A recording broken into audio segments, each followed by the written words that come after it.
या देशामध्ये सध्या दिल्लीमध्ये Kapil Sharma show, comedy show आणि महाराष्ट्रामध्ये महाराष्ट्राची हास्य जत्रा सुरू आहे. पवारसाहेब खूप मोठे आदरणीय नेते आहेत. त्यांच्या वक्तव्यावरती प्रतिक्रिया देताना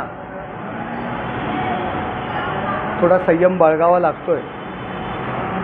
परंतु मला आठवतं आहे की 12 मार्च 1993 साली जे मुंबई बॉम्बस्फोट झाले तेव्हा पवारसाहेबांनी सांगितलं होतं की 13 बॉम्बस्फोट झाले आणि काही महिन्यानंतर त्यांनी काही वर्षानंतर त्या ठिकाणी सांगितलं की 12च बॉम्बस्फोट झाले होते. मी 13 हा आकडा जातीय सलोखा राखण्यासाठी 13 हा आकडा घेतला होता. यावरून पवारसाहेबांच्या म्हणण्यामध्ये कितपत तथ्य आहे याचा विचार जनता करेल. हा पवारसाहेबांचा इतिहास आहे. जर ती 2 माणसं पवारसाहेबांना भेटायला आली होती तर तात्काळ त्यांनी कशा पद्धतीने त्यांच्यावरती कारवाईची मागणी त्यावेळी करायला पाहिजे होती. ते राहुल गांधींना भेटायला घेऊन गेले. नाना पटोले म्हणतात राहुल गांधींना भेटायला गेले नव्हते. पवारसाहेब म्हणतात की राहुल गांधींना मी भेटायला गेलो, तिथे राहुल गांधी नाही म्हणाले.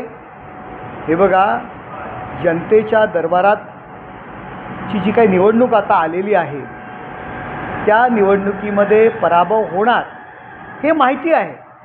म्हणून दिल्लीमध्ये कपिल शर्मा जो शो सुरू आहे आणि आता महाराष्ट्रामध्ये महाराष्ट्राची हास्य जत्रा सुरू आहे. लोकांमध्ये जा ना, लोकांसमोर जा. अशा पद्धतीने लोकसभेमध्ये घटना बदलणार अशा पद्धतीचा प्रचार केला, खोटा प्रचार केला. विधानसभेमध्ये लोकांच्या लक्षात आलं, त्या प्रचाराला लोक बळी पडली नाहीत. आणि आता सुरू केलेलं आहे की बाबा खोटा विजय, निवडणूक याद्यांमध्ये घोळ, निवडणूक आयोग यांना जिंकून आणतो. ही हास्यजत्रेचा शो सुरू आहे, वेगळं काय नाही सुरू आहे. लोकांमध्ये जा, लोकांसमोर जा, त्यांच्याकडे मतं मागा. अशा पद्धतीने होणारा पराभव टाळू शकत नाही आहे. यांचे पक्ष, खरं कारण तुम्हाला मी या ठिकाणी सांगतो, यांचे पक्ष, दोन्ही पक्ष फुटण्याच्या तयारीवर आहेत ते आमदार, आहेत ते खासदार यांच्या बरोबर राहण्यास तयार नाही आहेत. मी जबाबदारीने बोलतो आहे. आणि म्हणून अशा पद्धतीचं वातावरण तयार करायचं हा एकमेव उद्योग आता सुरू आहे. एकीकडे राहुल गांधी मतदार पक्ष मिळत आणि मतदार याद्यांमध्ये मतदारामध्ये घोळ झाला असं बोलताना दुसरीकडे आज शरद पवारांनी असं वक्तव्य केले. कुठेतरी दिशाभूल करण्याचा त्यांनी ठरवावं. मतदार यादीत घोळ झाला राहुल गांधी म्हणतात, हे म्हणतात 2 माणसं आमच्याकडे आली होती, अधिकारी आले होते, 160 जागा जिंकून आणून देऊ शकतो. यापूर्वी तुमचे जे काही विजय झालेले आहेत ते अशा पद्धतीने झालेले आहेत का? लोकांच्या दरबारात तुम्ही गेला नव्हतात का? स्वर्गीय इंदिरा गांधी यांच्या काळापासून तुम्ही जो विजय काँग्रेसचा होत होता तो अशा पद्धतीने झाला होता का? हे पहिलं त्यांनी जाहीर करावं. तर ज्या प्रकारे शरद पवारांनी वक्तव्य केलेलं आहे त्यालाच अनुसरून जितेंद्र आव्हाड असं म्हणाले की जर शरद पवारांना 2 माणसं भेटायला गेले असतील आणि त्यांनी 160 जागा निवडून देतो असा दावा केला असेल तर नक्कीच निवडणूक यंत्रणा प्रणालीमध्ये जे आहे ते फेरफार होऊ शकतो. त्या 2 माणसांची नावं सांगावी. त्या दोन माणसांविरुद्ध त्यावेळी गुन्हा का नाही दाखल केला? इतके दिवस लागले तुम्हाला आरोप करण्याकरता? ती 2 माणसं कोण ही जाहीर करावी ना. 2 अधिकारी कोण, त्याचे पुरावे द्यावे. तर काल नारळी हे बघा, एखादा गुन्हा करतो तो सुद्धा अपराधी असतो आणि गुन्हा करण्याकरता जो त्याला मदत करतो, जो प्रवृत्त करतो तो सुद्धा अपराधी असतो. पवारसाहेबांकडे ती 2 माणसं जर गेली होती, त्यांनी राहुल गांधींकडे त्यांना घेऊन गेले. हे कशासाठी घेऊन गेले? तो गुन्हा करण्यासाठी, प्रवृत्त करण्यासाठी घेऊन गेले का? मग सगळेच अपराधी आहेत. आणि एखाद्याचा गुन्हा जो लपवतो तो सुद्धा अपराधी असतो. त्यामुळे अपराधी कोण हे तुम्ही ठरवा. तर वरळी येथे कार्यक्रमात उपमुख्यमंत्री एकनाथ शिंदे आणि आमदार आदित्य ठाकरे सामने आले तेव्हा आदित्य ठाकरे एकनाथ शिंदे यांच्याकडे रागाने बघत उभे राहिले होते. हे बघा, वरळीमध्ये काल उपमुख्यमंत्री एकनाथ शिंदेसाहेब त्या ठिकाणी तेथील कार्यकर्त्यांच्या आग्रहास्तव त्या मंडळाने त्यांना बोलवलं होतं. ते आधी पोचले होते आणि त्यानंतर आदित्य ठाकरे आले. काहीतरी गडबड गोंधळ करायचा आणि त्यांना माहिती आहे गडबड गोंधळ झाला तर मार कोण खाणार?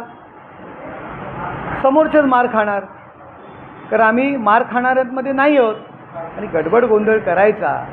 मग आमच्या कार्यकर्त्यांनी हात उचलला की मग लोकांच्या दरबारात जाऊन रडायचं, सहानुभूती घ्यायची हा त्यांचा डाव होता. आणि म्हणून एकनाथ शिंदेसाहेब असताना आदित्य ठाकरे त्या ठिकाणी गेले. त्यांनी थांबायला पाहिजे होतं. एकनाथ शिंदे गेल्यानंतर त्या ठिकाणी जायला पाहिजे होतं. मुद्दामून गडबड गोंधळ करण्याचा प्रयत्न केला. आमच्या एका महिला पदाधिकाऱ्यांवरती धक्का दिला, धक्का देण्याचा प्रयत्न केला, मुद्दामून भांडणं करण्याचा त्या ठिकाणी प्रयत्न केला. परंतु आमच्या कार्यकर्त्यांनी संयम बाळगला. एकनाथ शिंदे साहेबांनी संयम बाळगायला लावला. नाहीतर यांची काय अवस्था झाली असती. आणि हे काय एकनाथ शिंदे साहेबांकडे रागाने बघणार. एकनाथ शिंदे साहेबांनी यांची परिस्थिती काय करून ठेवलेली आहे ही अख्खी महाराष्ट्रातील जनता जाणते. त्यामुळे यांची हिंमत नाही आहे. असे मोठे मोठे राग तुम्ही मुंबईत येऊन दाखवा, मुंबईच्या रस्त्याने जाऊन दाखवा. अशा प्रकारचे मोठे मोठे राग यांनी दिले होते. एकनाथ शिंदेसाहेब त्याच मुंबईच्या रस्त्याने गेले आणि मुख्यमंत्रीपदाची शपथ घेतली. त्यामुळे यांच्या रागाला कोण आम्ही भीक घालत नाही. तर याच कार्यक्रमात जे आहे आमदार सुनील शिंदे यांच्या मुलाने मारहाण केली असा गुन्हा दाखल करण्यात आला. जर त्यांनी धक्काबुक्की केली असेल एका महिलेला तर त्याच्यावरती गुन्हा दाखल होणार ना. गुन्हा दाखल झाला आहे. जर महिलेला तुम्ही धक्काबुक्की करत असाल तर तुमची काय आरती करणार का? तुमची आरती होईल. सध्या पोलीस गुन्हा दाखल केलेला आहे. तर काय वाटतं, मुंबईमधून जे वारंवार पक्षप्रवेश शिवसेनेमध्ये उद्धव ठाकरेंच्या माजी नगरसेवकांचे होत आहेत त्याला अनुसरून हे जाणून बुजून शक्तीप्रदर्शन करण्याचं काम केलं जातं. जाणून बुजून सहानुभूती घेण्याकरता, आमच्या कार्यकर्त्यांचा संयम बिघडवण्याकरता अशा प्रकारची कृत्य सुरू आहेत. जेणेकरून आमचे कार्यकर्ते भडकतील, त्यांच्यावर हात उचलतील, मुद्दाहून एका महिलेला धक्काबुक्की केली जाते. याच्यामागचं कारण काय? आज रक्षाबंधन आहे. आपण बहिणीची पूजन करतो. त्या दिवसाला आपण महिलेशी धक्काबुक्की करता आणि मग आम्हाला मारलं म्हणून लोकांसमोर रडायला हे मोकळे. आयुष्यभर रडतायत, गेले 3-3.5 वर्ष रडतायत लोकांसमोर. पुन्हा धाय मोकलून रडण्याकरता हे सर्व उपक्रम त्यांनी काल केले.